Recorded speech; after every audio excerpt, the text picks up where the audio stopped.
오늘 은혜 받으실 말씀은 마태복음 12장 20절 말씀입니다. 상한 갈대를 꺾지 아니하며 꺼져가는 심지를 끄지 아니하기를 심판하여 이길 때까지 하리니.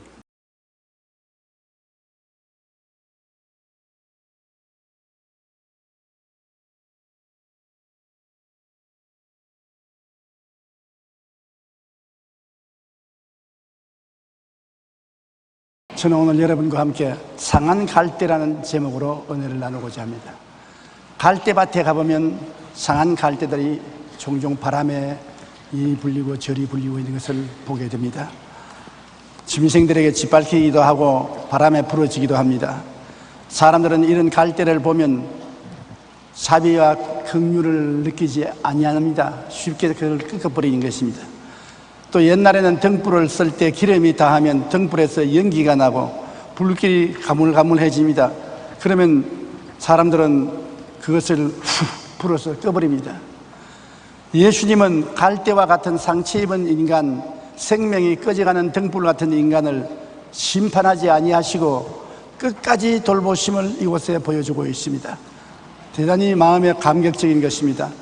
하루는 예수님께서 성전뜰에서 아침에 일찍이 나오셔서 말씀을 전가하는데 사람들이 말씀에 귀를 기울이고 있었습니다. 그런데 갑자기 바깥에서 비명 소리가 나고 웅성웅성한 소리가 나더니 바리새 교인, 사두개 교인, 교법사들이 한 여인의 머리채를 끌고 예수님인대로 오는데 신발은 벗었고 머리는 산발이 되고 얼굴은 핥혀지고 크게 상처를 벌써 입고 있었습니다.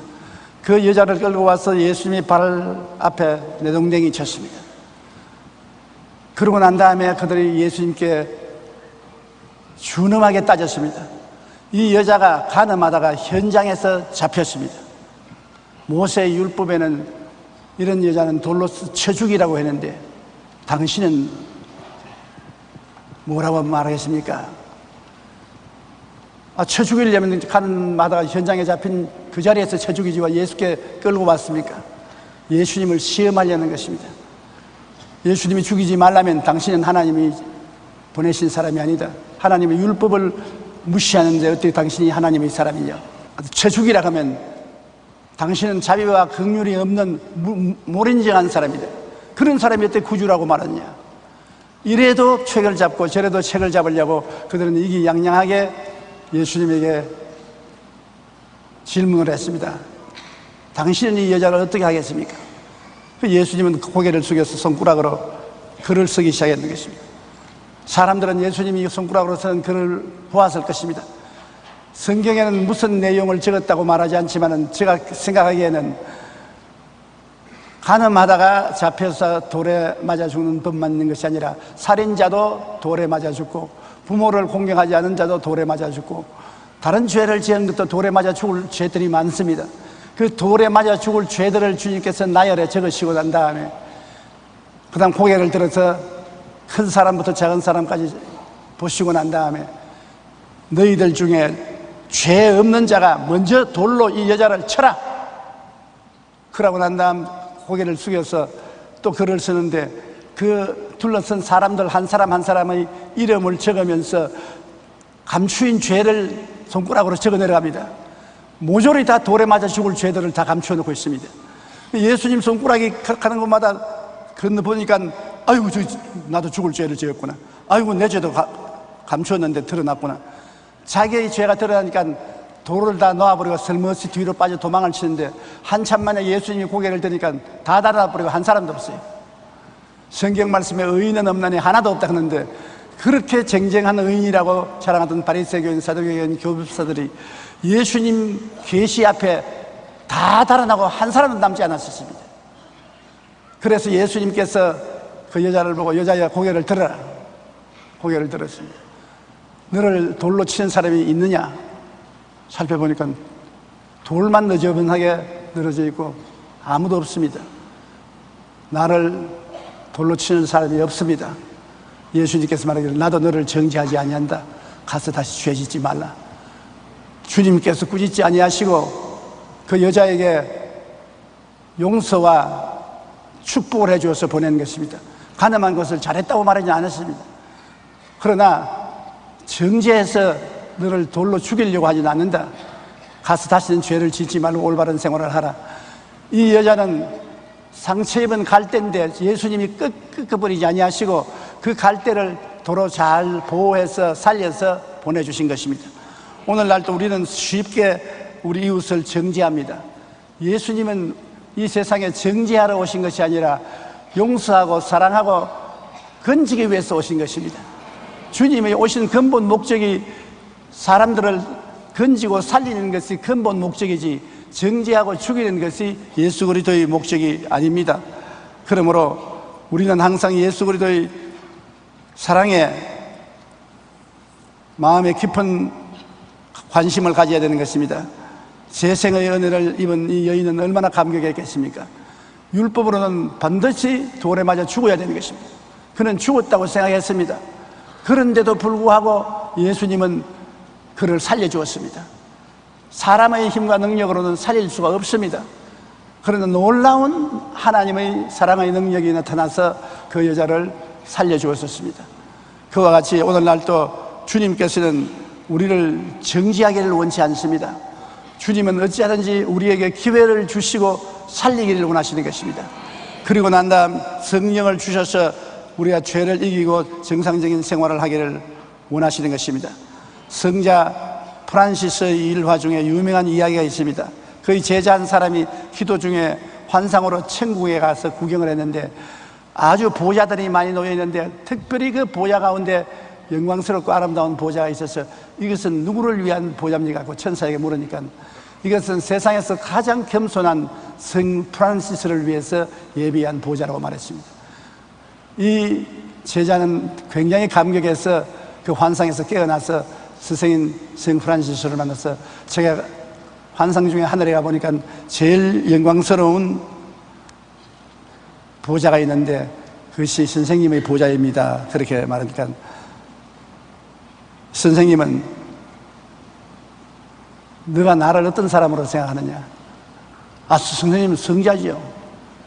이 세상에서 나만큼 악하고 더러운 사람이 없다.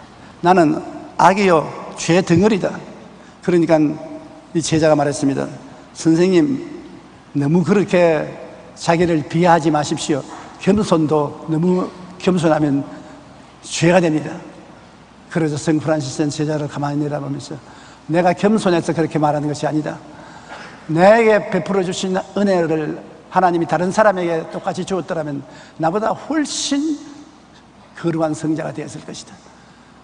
나같이 못난 사람에게 하나님의 은혜를 주어서 이런 삶을 살 수 있도록 만들어 주셨으니 내가 한 것이 아니라 이거는 하나님이 하신 것이다. 내 힘으로 나는 거룩한 삶을 살 수 있는 것이 아니다라고 그렇게 대답을 하는 것입니다. 우리 모두는 죽을 수밖에 없는 죄인입니다.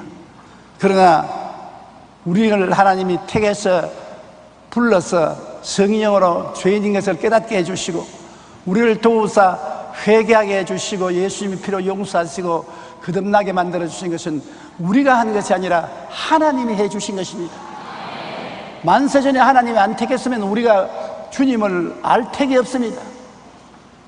또 주님이 보혈을 흘려주지 않으셨으면 우리 죄악 덩어리를 씻을 수 없습니다. 성령이 오셔서 우리를 거듭나게 해서 우리의 영의 눈을 열어주지 아니하시면 영의 세계를 알 도리가 없습니다. 모두 다 하나님께서 해주셨지 우리가 한 일은 아무것도 없습니다.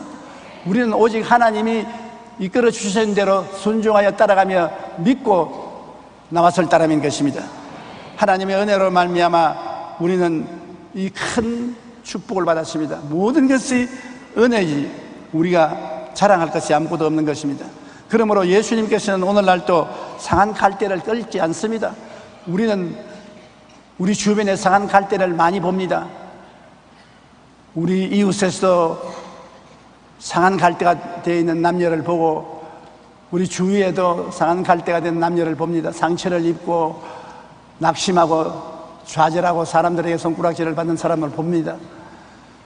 사람들은 손가락질하고 같이 있기를 원치 않습니다.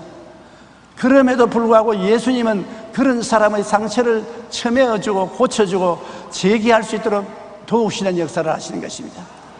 그러므로 예수님이 이 세상에 잘못나고 버림받고 슬픔당하고 괴로운 사람들을 떠나지 않습니다. 그 상처 입은 갈대를 주님께서 끊지 않고 끝까지 살려내려고 주님께서 노력하고 계신 것입니다. 주님께서 잘나고 힘있고 능력 있는 사람을 구해서 살리려고만 하지 않습니다. 그렇기 때문에 나같이 못난 사람, 나같이 상처투성인 사람, 나같이 죄 많은 사람을 하나님이 관심을 가져주겠느냐고 걱정하지 마십시오. 하나님은 여러분 죄인을 사랑하기 위해서 예수님을 보내주신 것입니다. 우리는 한 푼의 가치도 없는데 예수님을 보내서 그 고귀한 피를 흘렸습니다. 너무 비싼 값을 주셨습니다. 우리는 그는 값이 나가지 않습니다. 그럼에도 하나님은 값도 안 나가는 우리를 구하기 위해서 그 아들 예수님의 보배로운 피를 흘려주셨으니 그 하나님의 사랑에 우리가 감동하지 아니할 수 없는 것입니다. 사랑하지 않는다면 그렇게 할 이유가 없는 것입니다. 엄청난 대가를 지불하고 여러분과 나를 샀습니다. 그러므로 이 하나님의 은혜에 우리는 늘 감격해야 될 것입니다. 또한 성경에 보면 주님께서는 꺼져가는 등불을 끄지 않는다. 지금 연기가 자꾸 나고 불길은 사라져가는 심지가 다 타버린 꺼져가는 등불을 우리 사람들은 쉽게 훅 불어서 꺼버리는 것입니다. 그러나 예수님은 그것을 도로 살려놓습니다. 예수님께서 정오에 사마리아를 지나가다가 우물가에 앉았습니다. 점심때가 되니까 제자들은 시내로 음식을 사러 갔었습니다. 예수님이 우물가에 앉아 있는데 사마리아의 한 여자가 물통을 어깨에 걸머쥐고 우물가에 와서 주위를 살펴보지도 아니하고 그대로 물을 기르기 시작한 것입니다. 예수님께서 그 여자를 보고 여자여 물을 내게 좀 주십시오. 깜짝 놀랍니다. 여자가 당신 유대인으로서 사마리아인 여자인 나에게 어떻게 물을 달라고 합니까? 그 당시에 유대인들은 사마리아인들을 괴로 취급했습니다. 사람으로 취급 안 했습니다. 그런데 이 여자는 더구나 정오에 물을 기르러 왔습니다. 물은 아침에 기르러 오든지 저녁에 기르러 오지 쨍쨍 해가 비치는 정오에 안 옵니다. 정오에 온 이유는 이 여자는 사마리아에서 모두 다 손가락질 받는 소외된 사람인 것입니다. 그러므로 사람을 피해서 안 올 때 정오에 우물 기르러 왔습니다. 마음속에 이미 정죄받았고 마음속에 버림받은 심정을 가지고 있는 여자인 것입니다. 죄의 많은 여자인 것입니다. 그런데 예수님이 이 여자에게 물을 달라고 하니까 이 여자가 기겁을 했습니다. 그러니까 예수님이 하신 말씀이 물을 좀 달라는 자가 누군지 네가 알았으면 네가 오히려 물을 구했을 것이요 내가 생수를 내게 줄 것이야. 뭐요? 생수를요? 이 우물물이 얼마나 깊은데 당신의 물길을 두루발 데가 없으면서 어떻게 생수를 퍼냅니까? 이 우물은 우리 조상 야곱이 그 자녀들에게 파준 것이고 그 자녀들이 이 우물을 먹었는데 당신은 우리 조상 야곱보다 크니까. 예수님께서 그 여자를 보시고 이 물을 마시는 자는 다시 목마르집니다. 또 물 길러 오고 또 물 길러 온다. 내가 주는 물을 마시는 영원히 목마르지 않고 다시 물 길러 올 필요 없다. 그렇다면 그 물을 내게도 좀 주십시오. 나도 물 길러 오지도 말고 목마르지도 않게 해 주십시오. 예수님이 고개를 끄덕끄덕하면서 당신 남편을 데리고 오너라. 여자가 고개를 푹 숙이면서 난 남편이 없나이다. 예수님이 맞다. 맞았어요. 당신은 남편이 5이 있었는데 5하고 다 헤어지고 이제 6번째 오다 가다 만난 사람과 살고 있다고. 눈을 크게 뜨고 당신 집은 선지자군요. 내 삶을 낱낱이 다 알고 있는데요. 사람들은 예배할 처소가 예루살렘에 있다고 하는데 우리는 사마리아에서 예배를 드린다. 주님께서 사마리아에서도 말고 예루살렘에서 말고 이제는 신령과 진정으로 예배할 때가 왔나니 지금이 그때라. 하나님은 신령과 진정으로 예배하는 자를 찾으시나니라. 그러니까 이 여자가 너무 어려워지는 종교적인 문제가 되니까 장차 메시아가 올 것인데 이 메시아가 오시면 그 모든 문제를 우리에게 해결해 줄 것입니다. 예수님이 그 여자를 자세히 보시고 너가 지금 함께 일하고 말하고 있는 그 상대인 내가 그 메시아라고. 깜짝 놀랐습니다. 물동이도 두레박도 다 내버리고 그는 화닥닥 일어나서 그 길로 시내로 뛰어들어갔습니다. 사람들을 피하던 그가 예수님을 만나자 그 생에 순식간에 변화가 다가왔습니다. 죄의 용서와 새로운 삶의 의미와 가치가 마음속에 홍수처럼 다가왔습니다. 정말 마른 땅에 시냇물이 흐르듯이 말라 비뚤어진 그 마음에 시냇물이 흐르기 시작했습니다. 그는 나가서 사람들에게서 여러분 나를 따라와 보십시오. 나의 살아온 생애를 낱낱이 들여다보고 아시는 분을 만났는데 메시아입니다. 이분이 메시아인 것 같습니다. 한번 와보십시오. 온 동리가 다 나와서 예수님을 보고 말씀을 듣고 난 다음에는 며칠 더 있기를 간청해서 예수님이 며칠 더 있으면서 그들을 기도해주고 말씀을 전해주니까 큰 은혜를 받고 나중에 말하기를 너가 말함으로 우리가 믿는 것이 아니라 우리가 직접 듣고 보고 예수님 메시아인 것을 믿는다고 말하는 것입니다. 그래서 예수님은 그 꺼져가는 등불 같은 이 죄인인 여자를 주님께서 정죄하지 아니하시고 스스로 죄를 자복하게 유도하시고 구원의 길로 이끌어서 생수를 마시게 해주신 것입니다. 요한복음 7장 37절로 38절에 누구든지 목마르거든 내게로 와서 마시라. 나를 믿는 자는 성경의 이름과 같이 그 배에서 생수의 강이 흘러나리라. 강이 흘러나리면 강가에는 오곡백가가 물어있게 되는 것입니다. 강가에는 모든 생명이 살아나는 것입니다. 사막에 강물이 말라지면 모든 생물은 다 죽어버리는 것입니다. 우리의 마음속에 예수님이 주시는 생수의 강이 흐르면 믿음, 소망, 사랑, 의, 평강, 희락 모든 것이 살아 일어나는 것입니다. 모든 즐거움과 행복이 살아서 일어나는 것입니다. 우리는 예수의 생수의 강을 반드시 마셔야 되는 것입니다. 오늘날 범죄는 과거에 비해 더욱 잔인하고 끔찍하지만 아직도 많은 사람을 죽인 살인범 김대두를 기억하고 있는 것입니다. 김대두라는 사람은 사형수인데 16명의 사람을 죽이고 그는 체포되어서 형무소에 들어갔습니다. 그리고 형무소에 있을 동안에 내 영혼을 받아서라는 간정집을 내었고 사형장에서 찬송소리라는 제목으로 책을 지었던 것입니다. 사형을 받는 날 당일에 사형수가 하는 말이 네 할 말이 없느냐. 그러니까 김대두는 말하기를 먼저 하나님께 감사드립니다. 저는 이미 죽었어야 할 몸이지만 하나님께서 저를 불쌍히 여겨주셔서 주님을 믿고 구원을 받게 해주시니 감사할 뿐입니다. 저는 여러분과 영영이 이별하는 것이 아닙니다. 천국에 와서 저하고 다시 만나게 될 것입니다.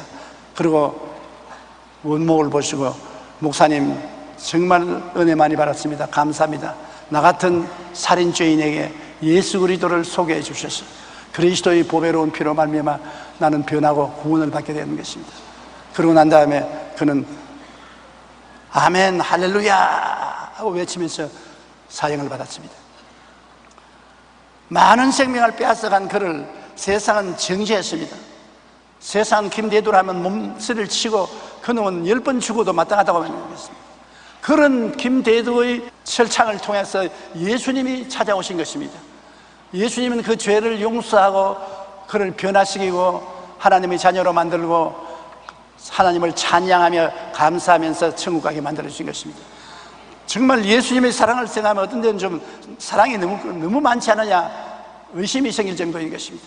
주님이 십자가에 못 박여 죽으실 때 좌우에 두 사람이 십자가에 못 박였는데 그들은 강도요 선동자요 살인자였습니다. 강도질하고 선동들하고 살인한 사람이 예수님의 옆에 달렸는데 그 중에 한 강도가 예수님을 바라보고 주님 오시는 날에 나를 기억해 주시옵소서. 그가 무슨 큰 회개도 하지도 못했습니다. 그럴 시간도 없고요. 사람들에게서 잘못했다고 말할 시간도 없습니다. 지금 십자가에 달려 죽어가고 있는데요. 다른 강도는 예수님을 보고 욕을 하고 당신이 하나님 아들이면 우리 함께 십자가에서 내려오게 하라고 고함고함신데 이 강도는 예수님을 바라보고 주님 나라에 오실 때 나를 기억해 주시옵소서. 예수님이 두 말하지 않고 당장 오늘날 너는 나와 함께 낙원에 있으리라. 오늘날 너는 나와 함께 낙원에 있으리라. 그가 회개한 일도 없고 좋은 일 한 것도 없습니다. 단지 예수님을 구주로 고백했을 따름인 것입니다. 예수를 믿고 고백만 하면은 주님은 우리의 모든 죄를 사하시고 우리를 구원해 주시는 것입니다. 너무 간단하고 쉽기 때문에 사람들이 오히려 의심을 하고 안 믿는 사람들도 있는 것입니다. 그러나 구원에 무슨 조건이라도 조건이 붙으면 사람들은 구원받을 수가 없습니다. 너나 할 것 없이 거룩한 사람은 없습니다. 의인은 없나니 하나도 없습니다. 우리는 예수님의 보배로운 피를 믿음으로 그 능력에 의지해서 용서와 사랑과 의를 받아서 구원을 받게 되는 것입니다. 많은 생명을 앗아간 김대두 같은 사람도 정죄하지 아니하시고 생명이 꺼져가는 등불 같은 그에게 회개의 기회를 주시고 영원히 목마르지 않는 생명수를 마실 수 있는 사랑과 은혜를 주신 주님께서는 여러분에게 말로 다 할 수 없이 생명수를 주시고 하나님이 감사와 찬양을 하도록 만들어 주시는 것입니다. 우리는 예수를 믿고 난 다음에 율법과 사랑과 은혜에 대한 대조를 종종 합니다. 율법은 뭘 하는 것이냐? 구약의 율법은 약 600여 가지가 있는데 그 중에 가장 중심되는 것이 십계명이지요. 율법은 죄를 정지하고 심판하는 일을 하는 것입니다. 율법은 우리 잘했다고 칭찬하기 위해서 준 것이 아닙니다. 죄를 지적해서 드러나게 하고 죄인을 심판하기 위해서 율법을 주신 것입니다. 로마서 3장 19절로 20절에 우리가 알거니와 무릇 율법이 말하는 바는 율법 아래에 있는 자들에게 말하는 것이니 이는 모든 입을 막고 온 세상으로 하나님의 심판 아래에 있게 하려 하심이라. 그러므로 율법의 행위로 그의 앞에 의롭다 하심을 얻을 육체가 없나니 율법으로는 죄를 깨달음이라. 율법 아래서 의롭다함을 얻을 육체가 없습니다. 모든 사람이 다 죄를 지었으니 하나님의 영광에 이르지 못합니다. 제가 청주에서 부흥회를 하면서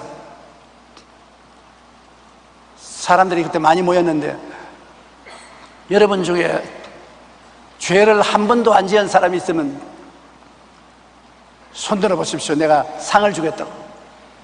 그러니까 한 30대 젊은이가 손을 탁 들고 일어나죠. 모든 사람이 탄성을 했습니다. 저도 아주 혼비백산했습니다. 그래서 아니 여태까지 살면서 죄를 한 번도 안 지었다니 여기 한번 나와 보십시오. 그러니까 그 옆에 있는 젊은 여성이 막 이래요.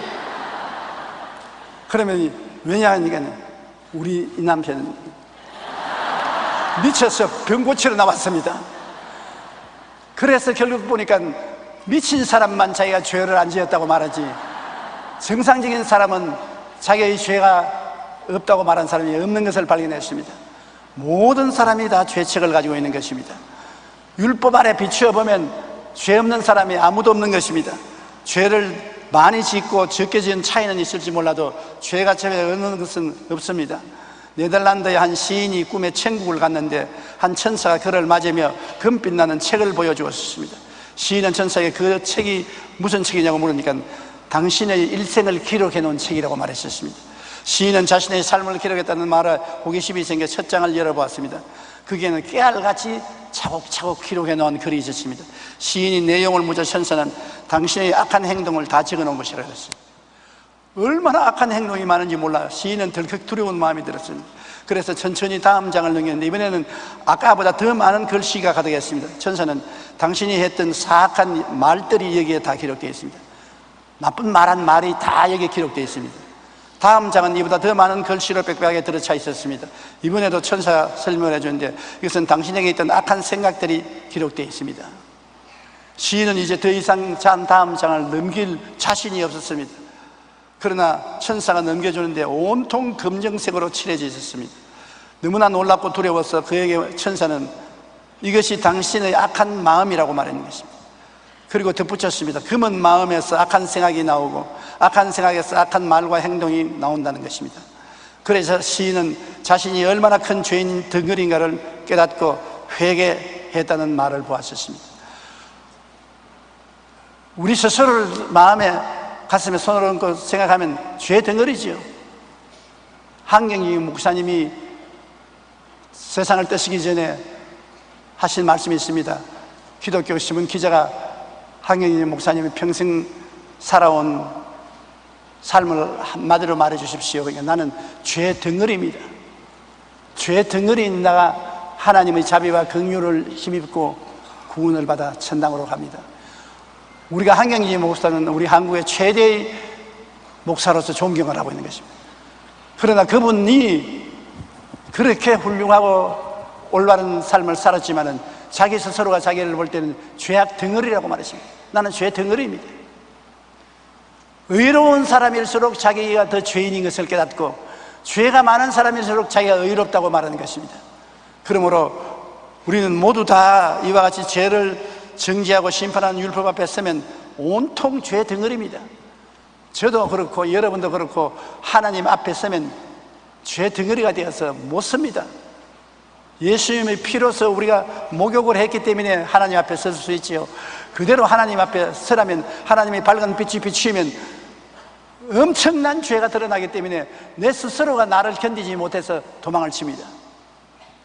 장마가 지나고 난 다음에 끄적대기를 덜치면 그 밑에서 벌레들이 불이 나게 전부 달아나는 것입니다. 햇빛이 비치지 않을 때는 그 끄적대기 밑에서 잘 살았는데 햇빛이 비치니까 견디지 못해서 산지사방으로 다 달아납니다.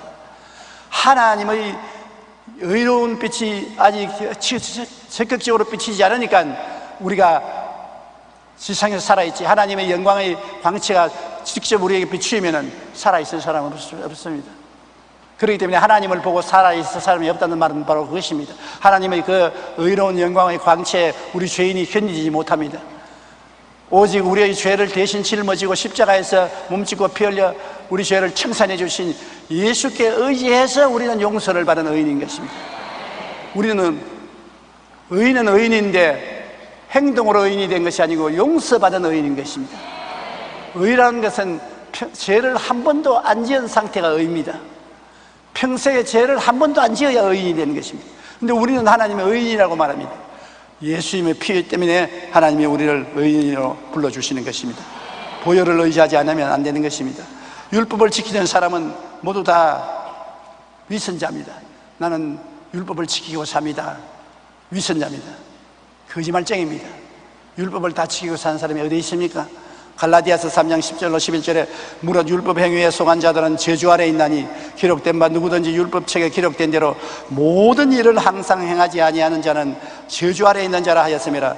또 하나님 앞에서 아무도 율법으로 말미암아 의롭게 되지 못할 것이 분명하니 이는 의인은 믿음으로 살리라 하였음이라.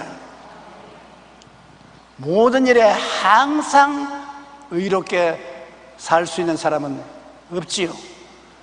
그러므로 율법 앞에서 다 정죄되고 죄인으로 드러나는 것입니다. 우리는 믿음으로 말미암아 의롭게 되지 율법을 지켰다고 어깨에 힘주는 사람인 것이면 그 사람은 위선자인 것입니다. 무슨 일이 생기면 법대로 합시다. 법대로 해요. 법대로 하면 살아남을 사람이 아무도 없어요. 세계적으로 유명한 신학자이면서 설교가인 미국의 아이언 사이드 목사님이 그 교회에서 당회를 하는데 갑자기 청년 하나가 손을 들더니 큰 소리로 호함을 쳤습니다. 법이요, 법대로 합시다. 이 말을 듣던 아이언 사이드 목사가 그를 보고 이렇게 말했습니다. 여보게 젊은이, 법대로 하기를 원하는가? 만약 하나님께서 자네를 법대로 다루셨다면 자네는 어떻게 되었을까? 자네는 벌써 지옥에 가서 앉아 있을 것이다.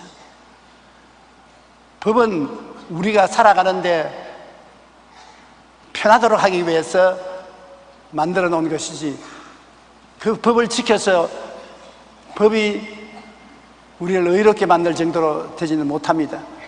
우리는 항상 법보다도 사랑과 은혜를 중심으로 해서 살아야 되는 것입니다.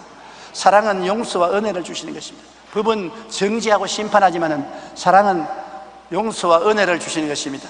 하나님은 우리를 사랑하기 위해서 예수님을 보낼지 우리를 정죄하고 심판하기 위해서 예수님을 보낸 것은 아닙니다. 요한복음 3장 16절로 17절에 하나님이 세상을 이처럼 사랑하사 독생자를 주셨으니 이는 그를 믿는 자마다 멸망하지 않고 영생을 얻게 하려 하심이라. 하나님이 그 아들을 세상에 보내신 것은 세상을 심판하려 하심이 아니요 그로 말미암아 세상에 구원을 받게 하려 하심이라. 여러분, 구원받는 일이 얼마나 쉽습니까? 이 성경에 독생자를 주셨으니 이는 그를 믿는 자마다 멸망하지 않고 영생을 얻는다. 믿지 않은 자는 멸망을 받는데 믿기만 하면 멸망을 받지 않고 영생을 얻는다. 잘난 사람, 못난 사람, 배운 사람, 못 배운 사람, 있는 사람, 없는 사람 차별이 없어요. 믿기만 하면 영원한 생명을 얻는 것입니다.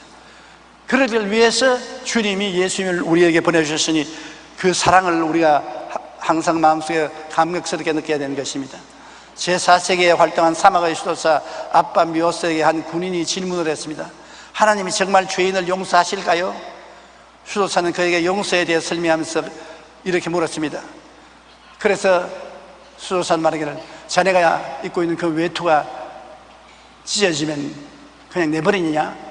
아니요, 키워서 도로 입지요.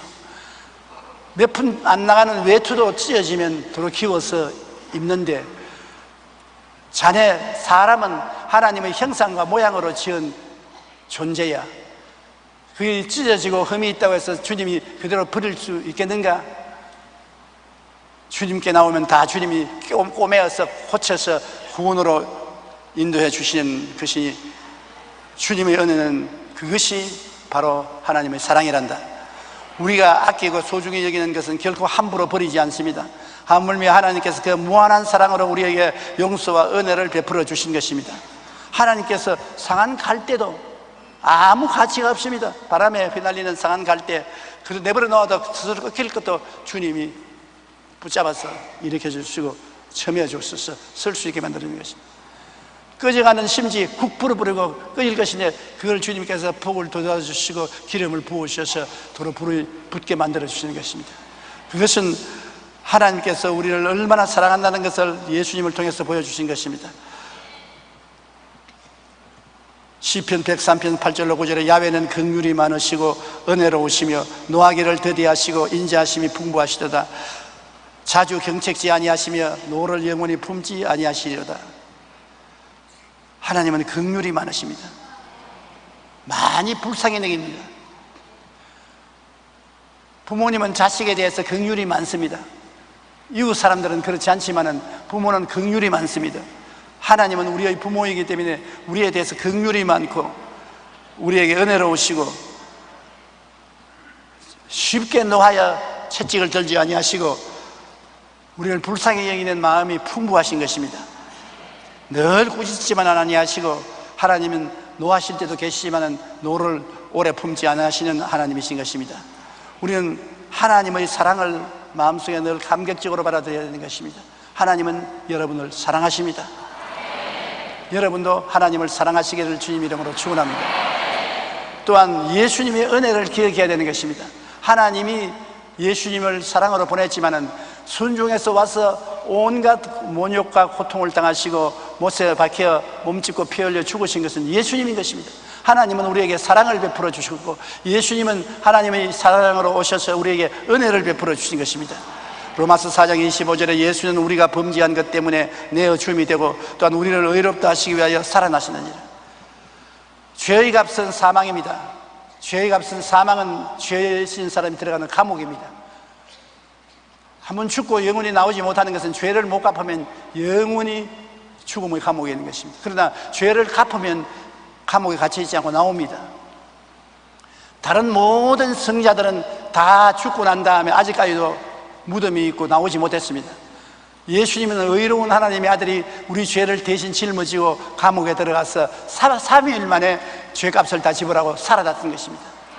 그것이 우리가 용서받았다는 증거인 것입니다. 우리 죄를 걸머지고 죽음이라는 감옥에 들어갔는데 영원히 못 나왔으면 우리는 영원히 죄인이지요. 사흘 만에 다 갚아버렸습니다. 내가 다 이루었다, 다 청산했습니다. 죄를 한 번도 안 지은 것처럼 주님께서 만들어 주셨습니다. 그리고 그 증거로 살아나셨습니다. 그러므로 성경 말씀대로 우리 범죄 때문에 주님이 죽음에 내어줌이 되고 그가 살아남으로 말미암아 우리를 의롭다고 말하게 된 것입니다. 그러므로 예수 때문에 우리는 죄에서 용서 안 받고 영원히 살아나는 것입니다. 마귀가 우리를 더 이상 괴롭히지 못합니다. 우리는 죄값을 다 갚았다고 큰 소리 할 수 있는 것입니다. 예수님이 날 대신 감옥에 들어가서 죄를 다 갚고 나왔으니 나는 죄인 아니다. 난 예수 그리스도로 말미암아 의롭게 된 사람이다. 죄를 한 번도 짓지 않았다. 하나님 앞에 부끄러움 없이 설 수 있다. 마귀는 나를 참수하지 못한다. 네가 참수할 죄가 없다. 우리는 담대하게 그렇게 말할 수가 있는 것입니다. 에베소서 2장 8절로 9절 우리 다 같이 한번 읽어보십시다. 너희는 그 은혜에 의하여 믿음으로 말미암아 구원을 받았으니 이것은 너희에게서 난 것이 아니요 하나님의 선물이라. 행위에서 난 것이 아니니 이는 누구든지 자랑치 못하게 하니라. 이야, 이 말씀 참 놀랍습니다. 구원이 그냥 선물이라는 것입니다. 이제 출석에 오니까 우리가 선물을 주고받지 않습니까? 하나님이 구원을 우리에게 선물로 주셨기 때문에 우리에게 값을 지불하라고 말하지 않습니다. 하나님이 값을 다 지불하고 우리에게 그냥 선물로 주신 것입니다. 우리는 선물로 받으면 되는 것입니다. 우리 행위에서 하나님이 구원해 주신 것이 아닙니다. 그러면 우리가 자랑할 것 하나도 없어요. 모두 다 자랑할 자는 하나님을 자랑하고 예수님을 자랑해야지 우리는 자랑할 것이 전혀 없는 것입니다. 이러므로 하나님의 구원은 오직 믿음으로 말미암아, 그 은혜에 의하여 믿음으로 말미암아 구원을 받는 것입니다. 오직 믿음입니다. 믿음 이외에 다른 것이 구원의 조건에 붙으면 안 됩니다. 믿고 구원을 받았으니까 주일 예배 나오고 11조 드리고 기도하고 전도하고 헌신하고 충성하는 것은 구원을 받았기 때문에 그렇게 사는 것입니다. 믿지 않으면 구원을 받지 않습니다. 아무리 열심히 의롭게 살려고 애를 쓰고 행동을 해도 구원을 받지 못합니다. 믿음이 그 큰 죄악을 다 사해버리고 그 무서운 사망을 다 이겨버리고 우리에게 의와 영원한 생명을 주신 것입니다. 믿으면 하겠네. 구주 예수만 믿어 그 하신 일에 힘입고 우리 주께 나가면 영원함을 얻게 되는 것입니다.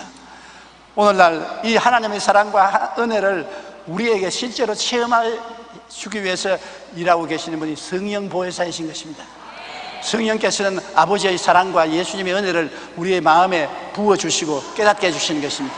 우리는 깨닫지 못하니까 지금도 성령이 바람과 같이 여러분과 같이 계시면서 여러분 아멘하게 만들어주는 것도 여러분이 하는 것이 아니라 성령이 그렇게 만들어주시는 것입니다. 마음에 감동이 오니까 아멘이 나오지 않습니까? 그 감동을 누가 주십니까? 성령께서 하나님의 사랑이 이렇다, 예수님의 은혜가 이렇다, 그러니 얼마나 놀라운 것이냐, 우리로 하여금 아멘하게 만들어주시는 것입니다. 하나님의 사랑은 하늘과 땅보다 더 크고 예수님의 은혜는 말로 형용할 수가 없습니다. 이것을 성령이 우리에게 깨닫게 해주시는 것입니다. 이제 우리가 예수를 믿으면 성령이 그 하나님의 사랑과 예수님의 은혜를 가지고서 우리를 의와 진리의 거룩함을 입은 새 사람으로 만들어주는 것입니다. 우리 힘으로 새 사람이 안 됩니다. 하나님의 사랑과 예수님의 은혜로 나를 변화시켜 서 새 사람으로 만들어달라고 기도하고 믿어야 되는 것입니다. 성령이 우리를 새롭게 만들어주는 것입니다. 에베소 4장 22절 24절에 너희는 유혹의 욕심을 따라 썩어져가는 구습을 따르는 옛사람을 벗어버리고 오직 너희의 심령에 새롭게 되어 하나님을 따라 의와 진리의 거룩함으로 지음받은 새사람을 입어라. 벗어버리고 새로 입어라. 우리 힘으로 벗지도 못하고 우리 힘으로 입지도 못합니다. 성령이 도와주셔서 유혹의 욕심을 따라 썩어져가는 구습을 따르는 옛사람을 벗어버릴 수가 있는 것입니다. 성령이 우리를 도와주셔서 우리가 회개하고 자복하고 옛사람을 탄식하고 미워하고 벗어버릴 수 있고, 성령의 우리 마음속에 감동함으로 의와 진리의 거룩함으로 지음을 받은 새 사람을 입을 수가 있습니다. 그러면 우리 신앙에 절대적인 도움을 주시는 분이 성령님이신 것입니다. 성령님은 여러분의 일평생에 도와주시는 도우미가 되시는 것입니다. 따라 말씀해서 성령님이 일평생 나와 같이 계십니다. 그러므로 여러분이 성령께 자꾸 도움을 구해야 되는 것입니다. 성령님, 또 옛사람이 살아 일어나니 옛사람을 벗어버리게 하여 주시옵소서. 성령님, 하나님의 사랑과 예수님의 은혜로 나를 새롭게 만들어 주시옵소서. 나에게 힘을 주옵소서. 항상 여러분을 돕기 위해서 성령님이 같이 계시고 성령님이 여러분과 나를 새로운 삶으로 살도록 도와주시는 것입니다. 디한 박사가 율법과 은혜에 대하여 7가지 아주 간략하게 표현을 했습니다. 첫째, 율법은 가장 선한 사람도 정죄하지만 은혜는 가장 악한 사람도 구원한다. 율법은 가장 선한 사람도 죄인으로 정죄하는데 은혜는 가장 악한 사람도 구원을 하시는 것입니다.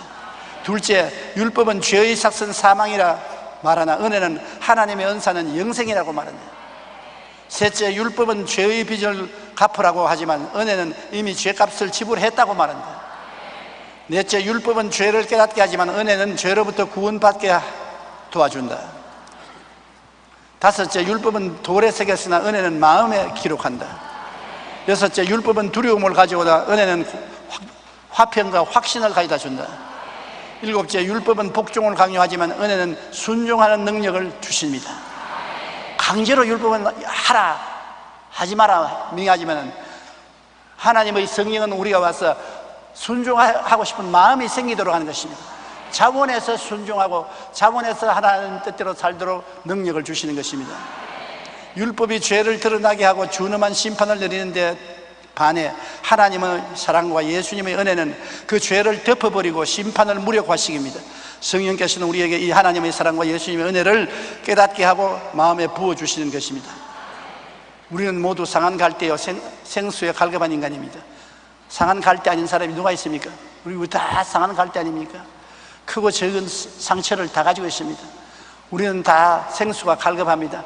마음이 마른 삶하고 같습니다. 어떤 종교도 철학도 율법도 우리 살릴 수가 없습니다. 오직 하나님의 사랑과 예수님의 은혜만이 우리를 살리고 변화시켜 주시는 것입니다. 우리 마음이 텅 빈 공허함을 느끼고 외로움을 느끼고 슬픔을 느낄 때가 종종 있는 것입니다. 내 마음이 왜 이럴까? 왜 이렇게 외롭고 쓸쓸하고 사는 것이 즐겁지 않고 희망이 없는가? 그것은 우리의 마음속에 하나님 아버지와 예수 그리스도가 중심에 꽉 들어오지 않았기 때문에 그런 것입니다. 나도 모르는 사이에 세속 일에 바빠서 하나님 아버지와 예수님의 은혜를 잊어버리고 살 때가 있는 것입니다. 그럴 때 마음에 공허감이 생기는 것입니다. 언제나 우리 마음 중심은 하나님 아버지의 사랑과 예수님의 은혜로 꽉 들어차야 되는 것입니다. 무엇을 하든지 하나님의 사랑과 예수님의 은혜 중심으로 살아야 되는 것입니다. 그래야 우리는 마음의 고통과 괴로움을 당하지 않고 살아갈 수가 있는 것입니다. 릭 위렌 목사는 만나고 싶은 예수라는 그의 책에서 현대 경영의 아버지이며 20세기의 가장 명석한 사상가 중 한 사람인 피터 드러커에 대한 이야기가 있습니다. 몇 년 전에 릭 위렌 목사가 피터 드러커의 집을 방문하여 어떻게 예수 그리스도를 당신같이 훌륭하고 지혜가 많고 돈이 많은 사람이 예수님을 구주로 받아들이게 되었습니까? 묻자 그는 잠시 생각하더니 이렇게 대답했습니다. 마침내 은혜를 깨닫던 그날 세상이 이보다 더 수지만한 일이 없다는 것을 알았다고. 예수 그리스도의 은혜를 깨닫고 나니까 세상에 어떤 일도 이것보다 더 수지만한 일이 없다. 은혜로 말미암아 영생을 얻게 되는 것을 보니 그 수지가 얼마나 많습니까? 세상 다른 일보다도 그런 수지가 많은 일이 없다는 것입니다. 어떤 종교도 철학도 명석한 사상과 신학도 과학도 우리를 살리지 못합니다. 오직 하나님의 사랑과 예수님의 은혜만이 우리를 살리고 성령의 역사로 우리를 변화시켜 주는 것이기 때문에 정말로 수지가 맞는 일인 것입니다.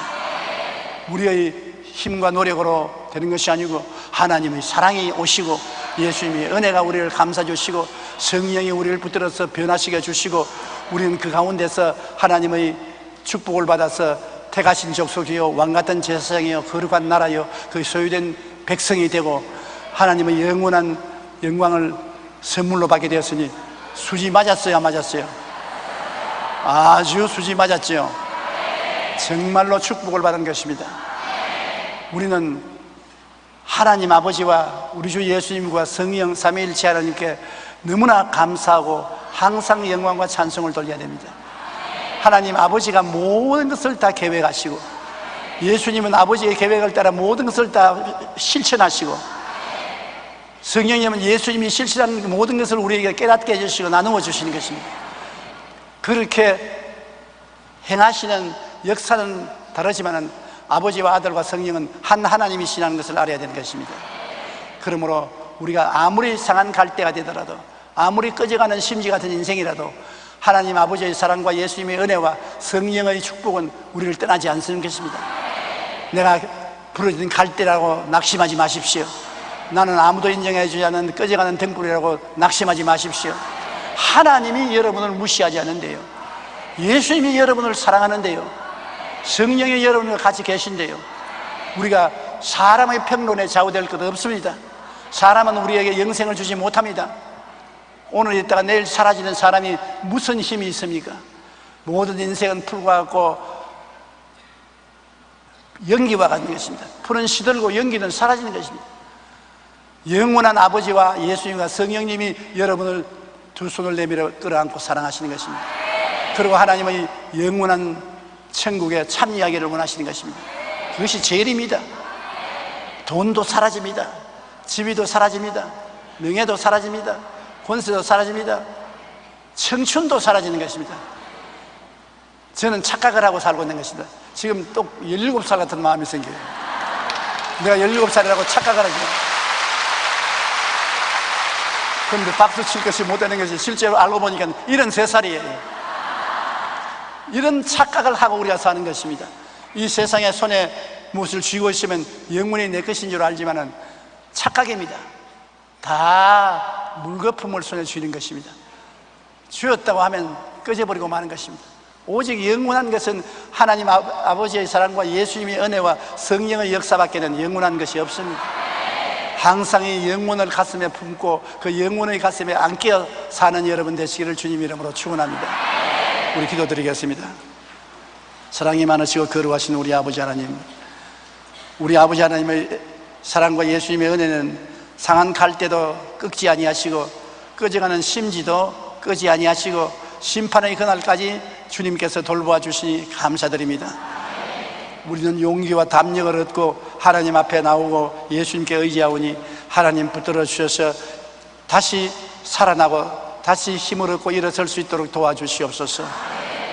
성령이여 우리의 둔한 마음을 밝혀주시옵시고 우리를 변화시켜 주시고 항상 주님을 즐겁게 하는 의와 진리의 거룩함으로 지음을 받은 새 사람을 입고 살게 하여 주시옵소서. 하나님의 기적을 우리에게 충만히 채워주시옵소서. 예수님 이름으로 기도드립니다. 아멘.